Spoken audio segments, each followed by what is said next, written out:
Hello everyone and welcome to episode 30 of the OneFC Dawn of MMA save here on the channel as we have a September to Remember show. And boy oh boy do we have a hell of a main event. Chuck Liddell, Wanderlei Silva for the vacated Cruiserweight title. Winner of this fight will probably take on the winner of Vitor, Belfort, and Jeremy Horn, our co-main event. As far as, of course, Vitor being back, and Jeremy Horn, I mean, he's done very well for himself. He's got a couple of big wins. He just beat Dan Henderson. He also beat Mario Spare before that. It's going to be a very fun fight for both those guys, especially for Jeremy Horn, who's just been on a tear. But Vitor being back is great to see. Also going to see Carlos Barreto take on Aleksei Oleinik in a heavyweight contest. But both guys, similar weights at heavyweight at 230 and 235. So that's going to be interesting. And a third cruiserweight fight is the hometown guy, Mezger, as he takes on Masakatsu Funaki.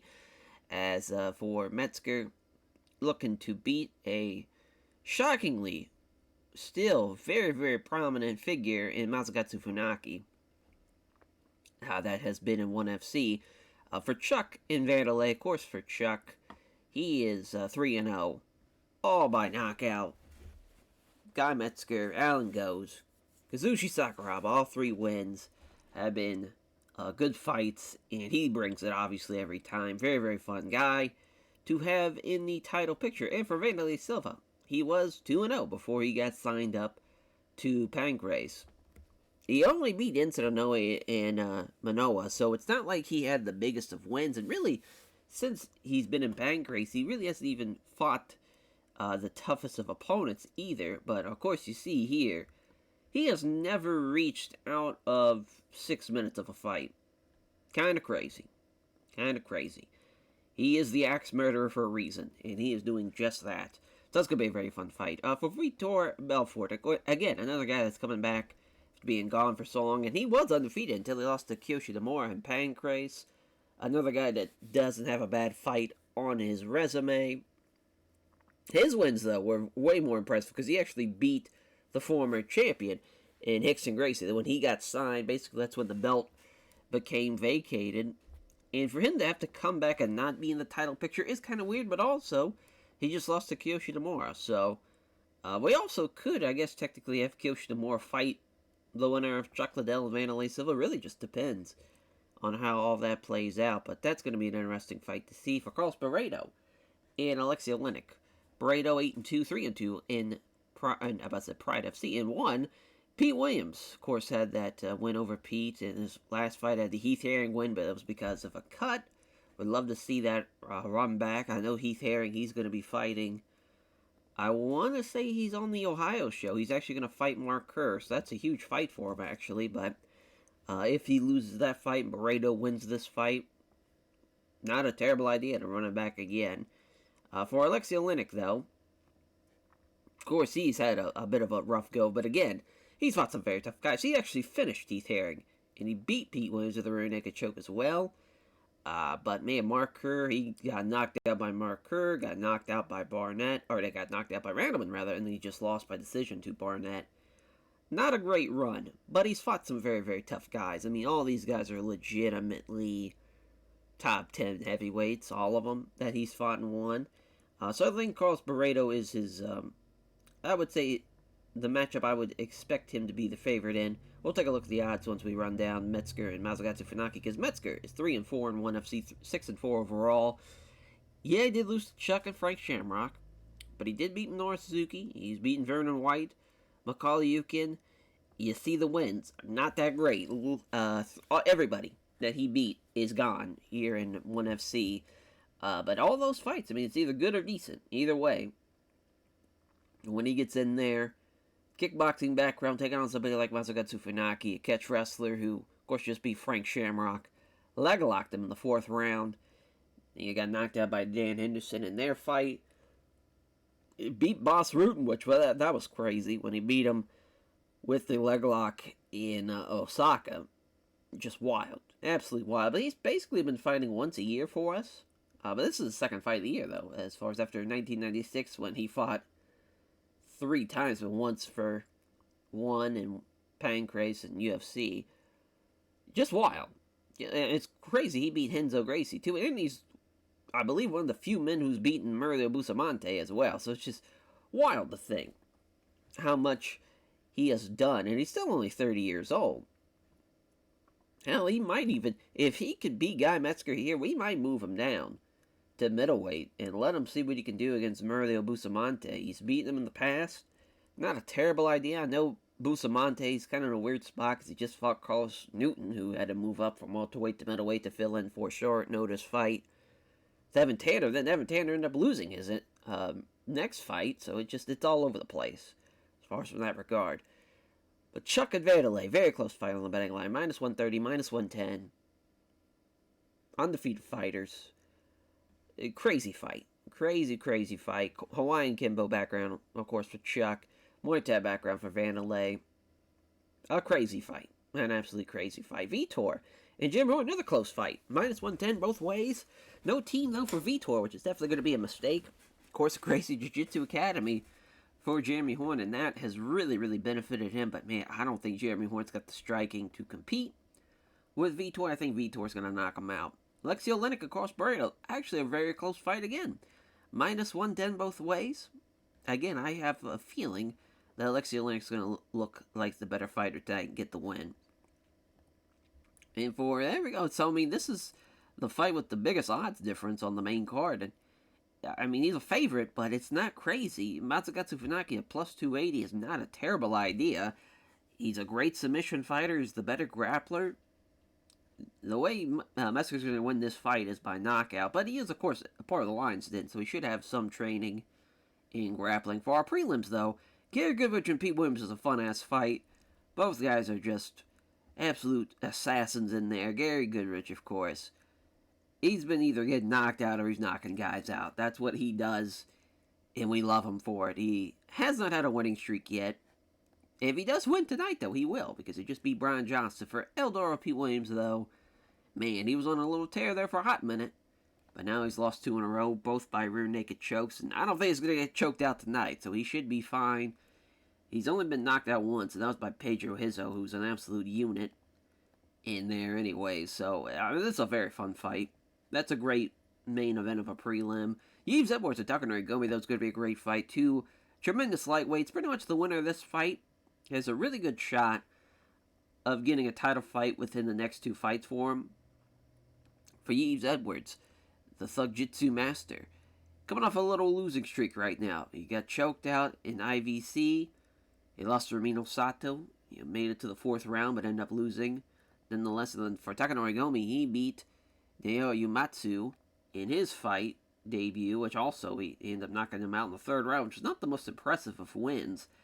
Both guys could really use a nice little showing tonight, so it's kind of a perfect fight for both guys. And Travis Lutter, making his debut, the Dallas, Texas native, taking on Masanori Suda. It's a great debut for him in 1FC. Oh, no, he's already debuted. I was thinking he hadn't. Oh, yeah, he beat Manoa at Mayhem in Maine. I was thinking this was his debut. Wow, as far as I completely blanked that out. But Masanori Suda, he's got a tough day ahead of him here.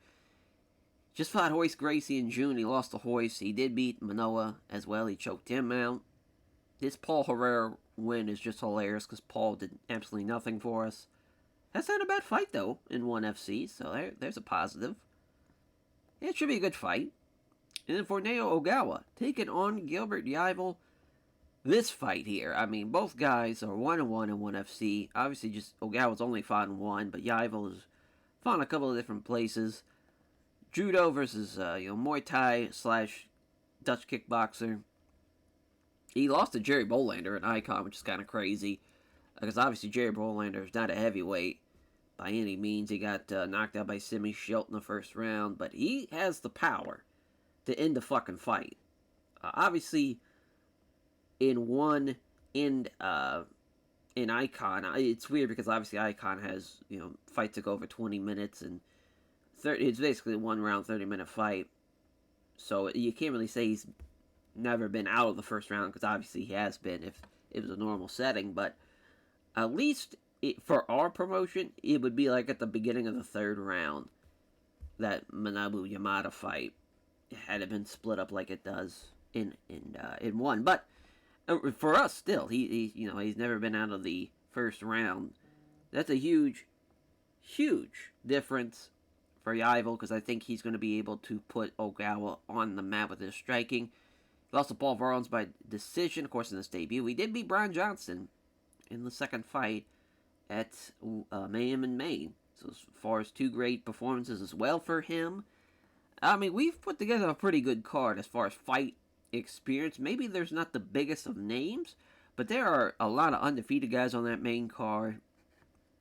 We got absolutely 2 mega stars in the making, and obviously Chuck Liddell and Wanderlei Silva, who's going to be, some of the biggest names in the fighting world in the 21st century. But this is a great ass fight to make for the cruiserweight title. Love it. And of course, the winner will take on the winner of our main event. So it's a great little co-main in Maine. How it pieces up like that. Horn has the slight edge of the Bloodcast staff picks, but I'm going with Vitor Belfort. The striking wise, the difference there, he's going to knock him out. I have just a gut feeling about it. Aleksei Oleinik, 5-inch reach advantage over Barreto, even though Barreto does have the Bloodcast staff picks advantage. I'm going with Aleksei Oleinik again here, so that's another for the underdog. And for Masakatsu, Funaki, Guy Mezger. Now, Mezger with a 7-inch reach advantage is a huge advantage. Obviously, I mean, that's massive. However, Funaki is a great grappler. You can't overestimate him, and if he takes you down and grabs that leg lock, you're going to tap out. I just don't think Mezger has the grappling. We'll see, though. And Gary Goodridge and Pete Williams, this is going to come down to whoever lands that first big shot. They both can knock each other out with one big-ass punch or head kick. Very fun fight. Cannot wait to see how that plays out. And then for Yves Edwards, Takanori Gomi, this could go the distance. This could be over in the first round. It has that type of dynamic about it. These 2 are great lightweights. Should be a fun fight. And then for Travis Lutter, Masanori Suda, I don't see how Suda wins this fight, rather. This should be a Travis Lutter win. And then for Naoya, Ogawa, and the Hurricane, Gilbert, Yvel, 2 heavyweights that have not had an impressive performance as far as rankings and by records, but they both get finishes, and they are both looking to get a massive win before the end of the year. And Ogawa with the significant weight advantage as well. But I don't think it's going to matter. It's Gilbert Yvel. We'll see. So our ringside judges, Ogawa's got at least close to 35 pounds on him, maybe a little bit more. Oh, lands a head kick. Does Yvel? Yeah, I'm surprised that did not drop him. Goes for another head kick. Doesn't connect it, but he connects on the 2 jabs. Nice right cross, lands hard after the jab. Now some leg kicks. Ogawa's really getting pieced up here pretty badly. Yeah, I mean, Ogawa needs to grab a hold of him or something, but now he's trapped in the corner. Caught with a crunching right hook, but he's still hanging in there. It's a leg kicking now. Body kicks. Crunching right hook.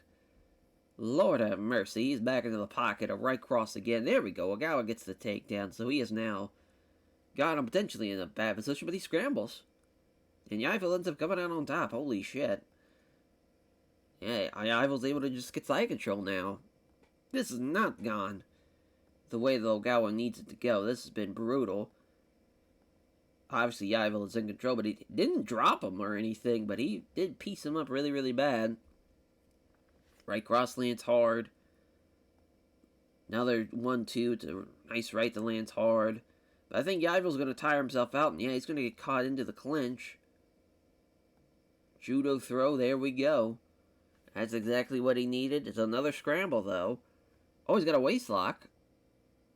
Does Yvel, though. So he ends up winning out on these scrambles, but every time they're going to be in the clinch, it's going to be a bad, bad spot for Gilbert Yvel. But now he's got him up against the ropes, clinched up with him, elbowing him, punching him in the ear. There's that judo throw again. But it's another scramble. Oh, he ends up on top, though. So there we go. Yeah, fights it off, trying to go for a slicing elbow from the bottom. Not happening. They should stand him up here, probably, but yeah, keeps him in half guard, still just frustrating him.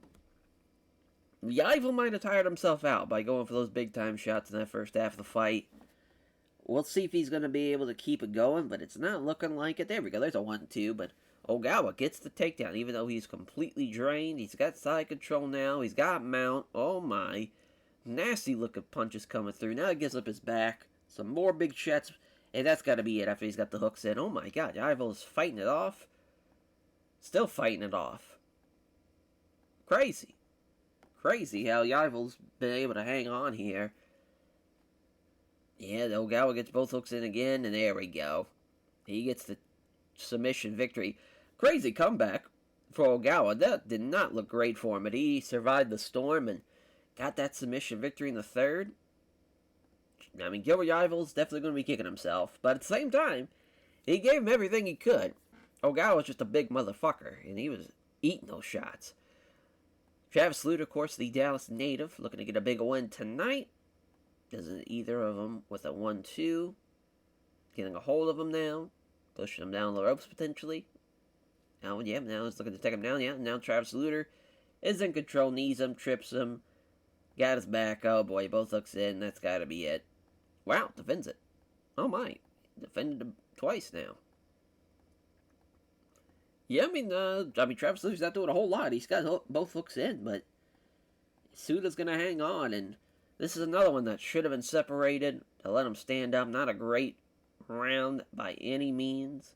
1-2, Suda avoids both of them, and now he's going to try and take him down, which he does take him down. How about that? Master Suda gets the takedown. Now he's got side control. Wow, armbar. That would have been crazy. Beat Travis Lutter here.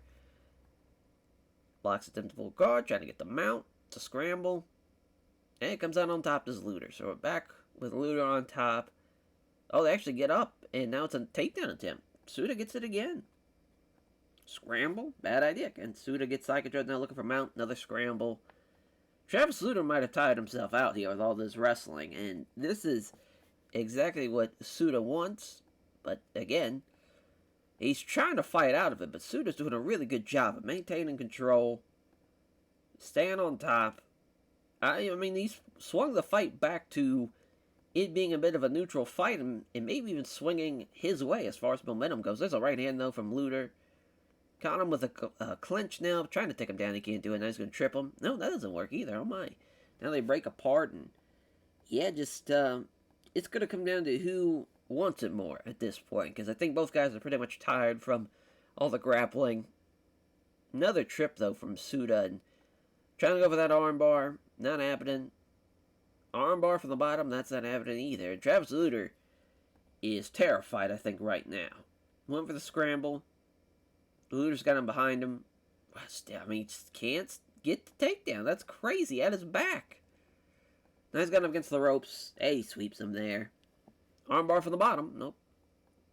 I mean, Suda's going for everything to win this fight. He is making it very, very tough on Travis Lutter, but he is hitting him now with some big-time shoulder smashes and whatnot, but it just takes one armbar to swing this fight his way, and Suda again blocks the takedown, and Lutter blocks the takedown. Both guys are just going to be going for takedowns and stopping each other. There we go. Suda is the one who comes out on top of the takedown. Advantages, sweeps him, and he's on top. He can't get past half guard, though. Yep. No, this time he couldn't, though. Now he's on side control. Looking for mount. Gives up his back. Oh, both hooks in. Crazy that Suda's not going to get a finish. But I think he's won this fight. He's done really, really well. You know, Travis Lutter had a great first round. But if I had to look at the whole fight, I think Master Suda did more. We'll see, yeah. Crazy upset. Crazy upset. I mean, Travis Lutter he can only blame himself. He can only blame himself. It was a very, very close fight.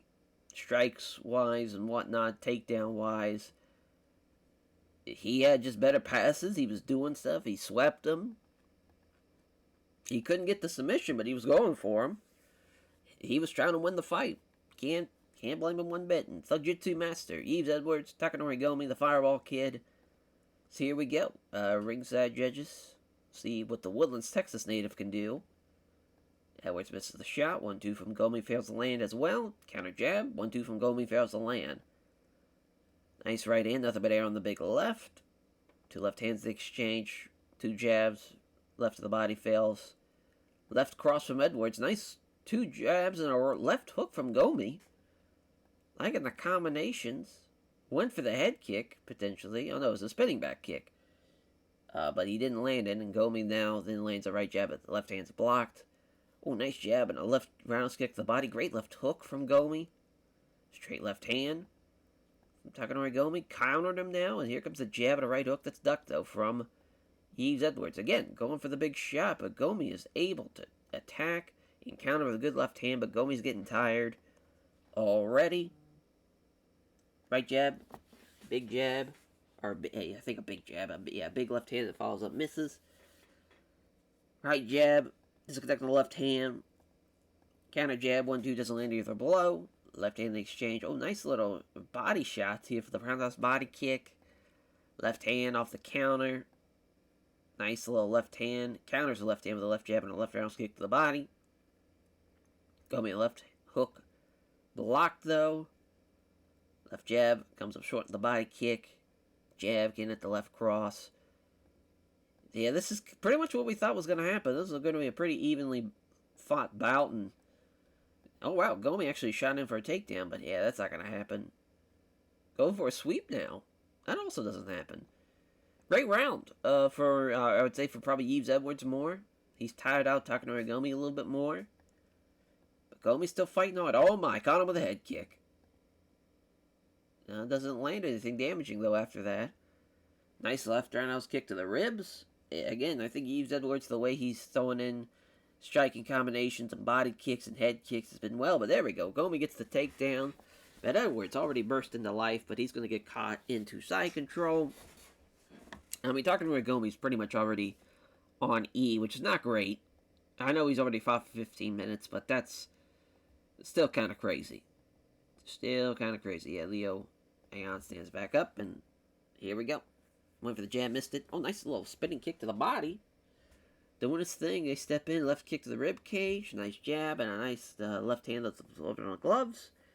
Clinched up with him. Couldn't take him down. And successful, though. You're going for that double underhook. Can't get it down, though. Pounds away some lefts. Not doing anything, though. Trying to sweep. That's not happening either. Not a great round for both guys, really. As far as both guys had their moments, but at the end, I would say Gomi did more, obviously with the takedowns and landing more strikes. But Yves Edwards, again, he's got the power to spin a fight around his way. There's a spin kick to the ribs. Great left hook from Gomi, though. Missed on the 1-2. Did Edwards. Right jab, does find the mark on the left hook. Nice left jab and a left kick to the body. Nice head kick from Edwards. He's starting to fatigue a little bit now, and they fall into a sloppy clinch, which Gomi's going to probably be the better of the two. Oh, no, never mind. There's a glancing elbow strike from Edwards. Looking for it again, but Gomi gets out of it, and we're back to striking. Oh, my lord. Head kick.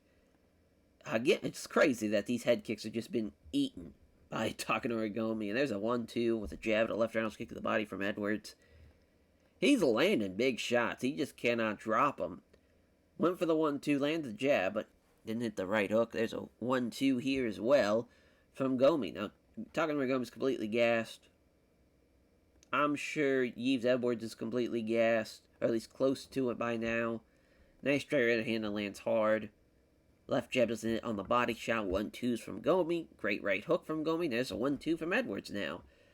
We had a feeling this could go the distance, and man, they have been landing some big-ass shots, though. And he just about lands a head kick to Edwards. Crazy. 1-2 from Edwards. They fall into a sloppy clinch. Trip takedown, though, from Gomi. Nice time slipping away here, and that's the end of the third round. Fourth and final round, though. Counters left hand with a left jab and a solid right hand. Right jab, left hook blocked. 1-2 from Edwards. Ragged looking clinch. Trips him down potentially. Nope. Looking for the trip. Nope.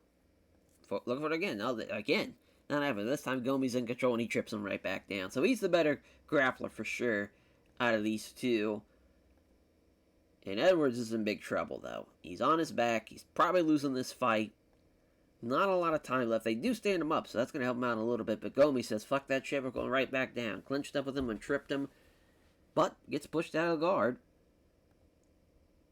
And now they're just going to, yeah, here we go. They just keep on letting him scramble and whatnot. And there we go. Now he's underneath him in north-south. So now Edwards is going to get kneed into oblivion, potentially. But Gomi's already scrambling. Edwards is trying to maintain control, but they get out of it again. And there's a right hook from Edwards. Good right hand from Gomi. Jab. Edwards avoids the big left. Yeah, I mean, I think Edwards lost this fight. I think it's going to be a win for Takanori Gomi. He's blocking these takedowns. I think he landed more. I think he did more. Yeah, Takanori Gomi wins it. 2-0. Undefeated for Yves Edwards, man. 3-3. I mean, I guess we got to give him somebody a little easier to fight, maybe. He was the underdog.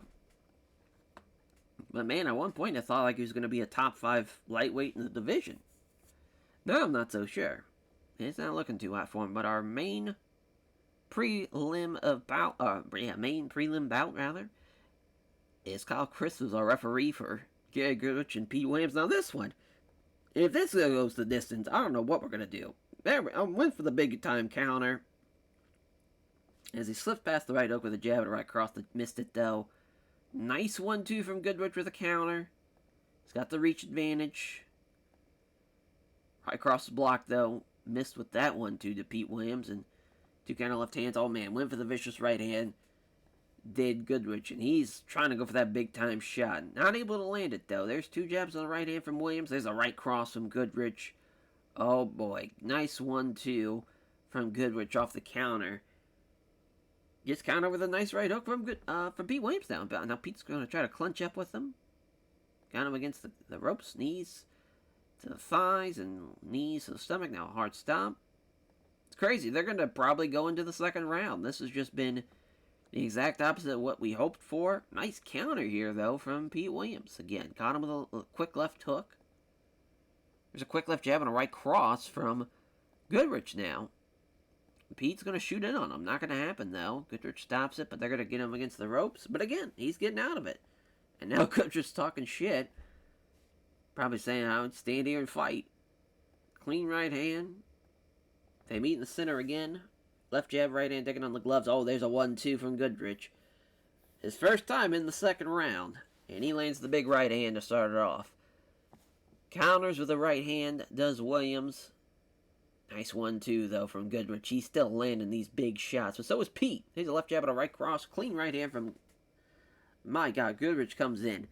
Went for the 1-2 off the head kick, but Pete doesn't land the head kick. That would have been a fight ender. Good shots from both guys. Right hands and right hooks. Oh, there's that head kick. Pete landed it. Stiff. Knocked him out. Or knocked him down, excuse me. Now he's going to get knocked down. There we go. Pete Williams gets the win.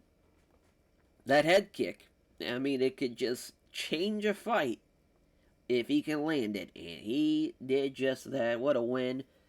And, man, we go into the main card now. Kyle Crisp again out there as our ref. Masakatsu Funaki, Guy Mezger. He's even bigger.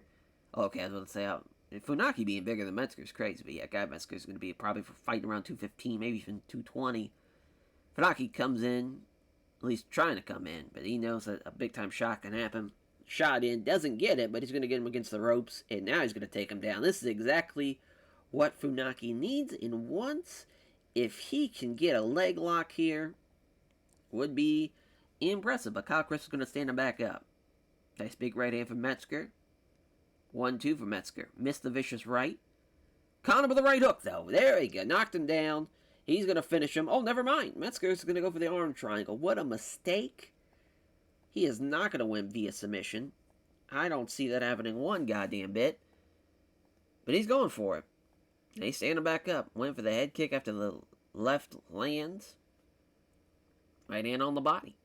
1-2 for Mezger. And that's the end of the first round. Second round, I mean, Funaki got caught. But again, if he can get a hold of him and take him back down, he's going to be looking real good. But he can't take him down on the first attempt. Doesn't get this one either.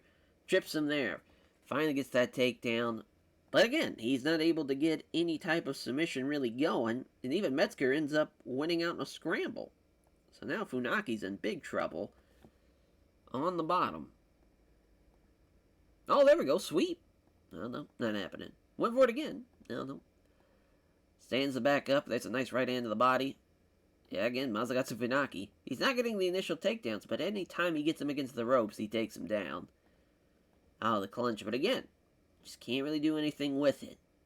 That's the end of the second round. I mean, Mezger, I would say he still won the fight, but Masakatsu Funaki's got his game plan.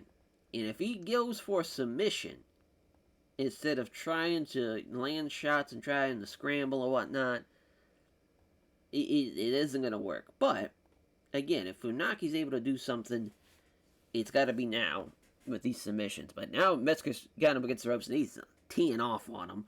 There's some lefts to the side of the stomach. I mean, he's doing everything he can, but they separate him. Funaki again shooting in on takedowns. Oh my, and he's got his back. Holy shit, both hooks in. He might get the win with a rear naked choke. He does. There we go. That's exactly what he needed, the submission. And he got it. Easy money for Masakatsu Funaki. There's the underdog. Grappler beats striker. And he gets his 10th victory of his career as well. Not looking good for the old Dallas natives. I mean, besides Pete Williams, I don't think any of the Texas guys have won tonight. They meet in the center. Barreto moves in, or misses the left jab, rather, lands the right hook. Aleksei with the right hook. Oh no, he lands the jab, but he misses on the right hook. Big right hand misses, putting him off balance. Aleksei with 1-2, but the right hook's ducked. Counter to the jab, the left jab, and a right hook that's ducked, though. Counter the right cross. Dodges the right hand, counter attacks to the left. Oh, now he's cut him. 1-2, Aleksei avoiding both of them now. This is not looking good. Not looking good one goddamn bit. And both guys swinging and missing. Missed with the right hook. Gets countered with the left jab and a right hand. Left jab, right hand blocked. 1-2, quick left straight right. Left jab misses the low kick. 1-2 from Barreto. Meet in the center. Nice right hook. That's blocked. High kick. Wide of the mark. Straight right hand. And, I mean, they're just getting after it, though. There's a nice sweep attempt. He got him.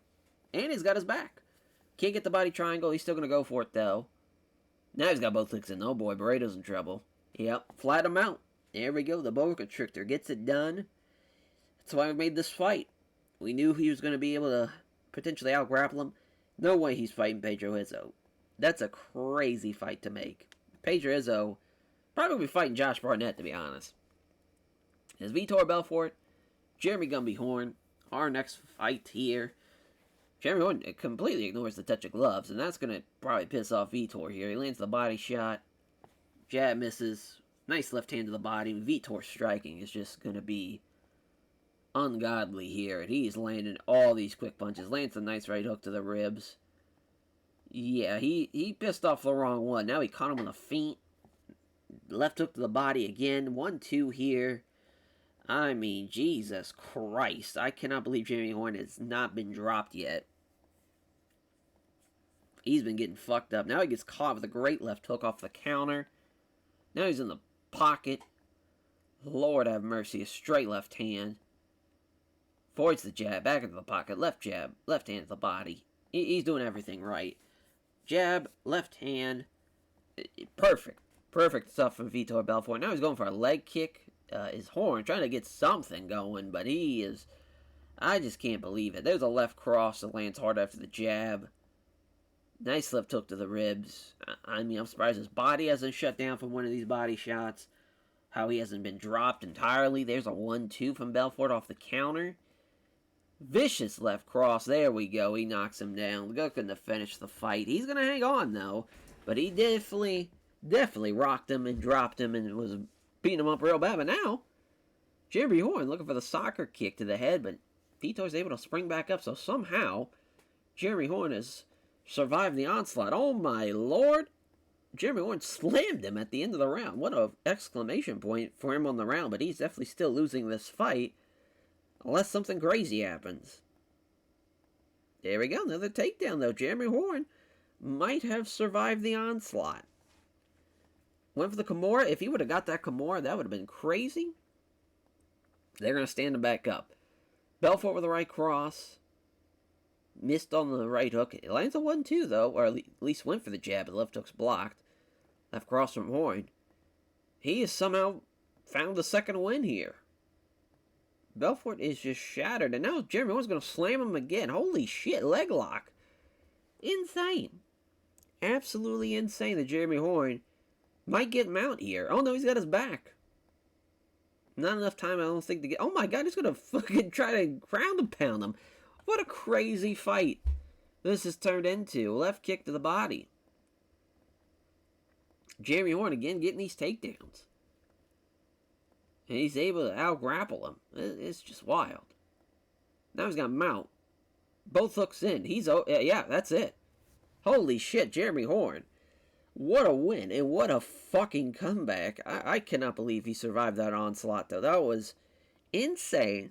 To then get back up off of that, slam him, and completely turn the fight into your favor for the rest of the fight, and end up getting the win.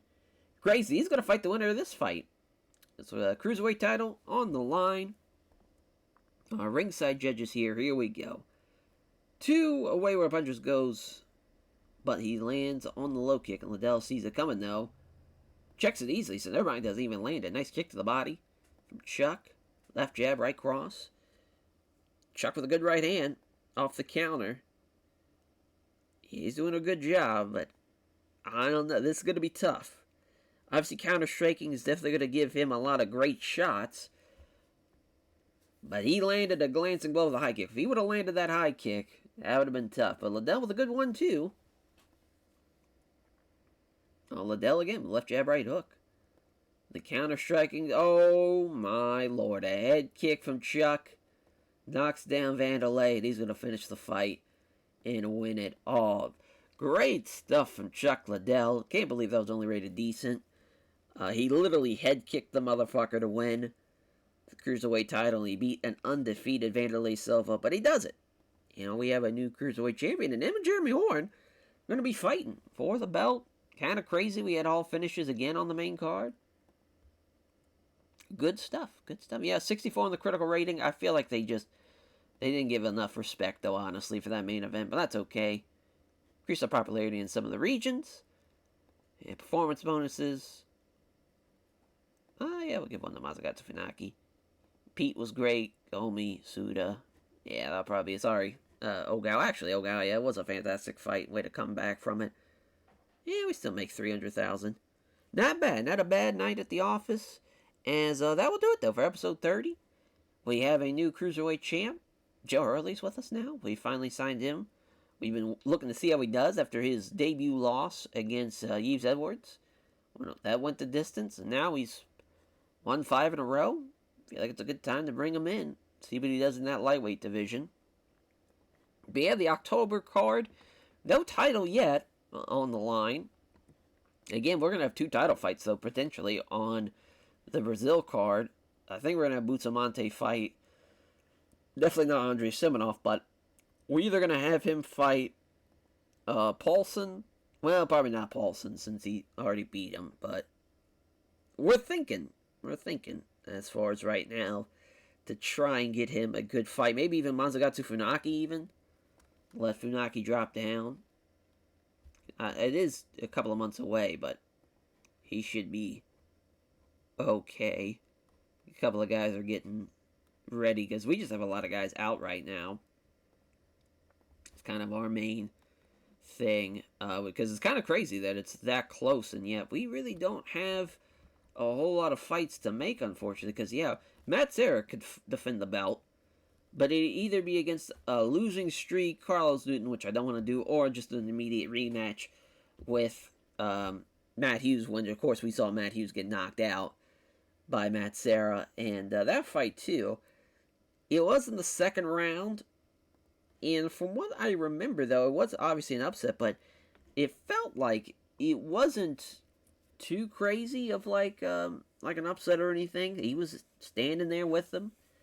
Guess we could do it, but I just feel like it'd be kind of weird to do an immediate rematch.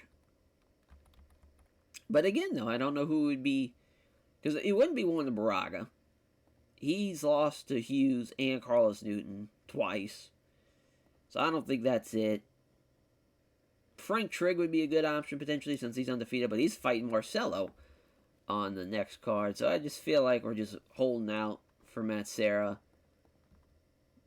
The lightweight title scene is always weird too because, again, Ramiro Sato, Gardito that's the next fight.